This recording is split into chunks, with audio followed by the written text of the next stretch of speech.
Hello guys, তোমরা সবাই কেমন আছো?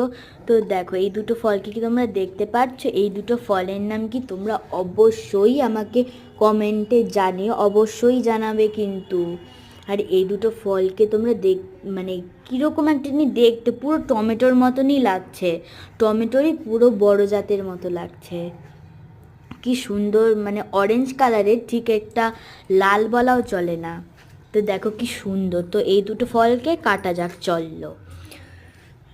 তো তার আগে তোমাদেরকে একটা জিনিস দেখিয়ে দিই, যখনই এরকম কোনো ভালো ফল কিনবে সেই সময় কিন্তু অবশ্যই চেক করে তোমরা নেবে। কিন্তু এই যে ফলটা তোমরা দেখতে পাচ্ছ, এর মধ্যে একটা ফুটো ছিল, তার উপরেই স্টিকার লাগিয়ে দিয়েছে। তো তোমরা যখনই ফল কিনবে তখনই একটুখানি সাইড হয়ে কি মানে ফলটার ভিতরে যে কি আছে তোমরা দেখবে স্টিকারটা তুলে। তো দেখো আমার মা এখন কাটছে, আর খেয়ে কিন্তু ভুক মিষ্টি।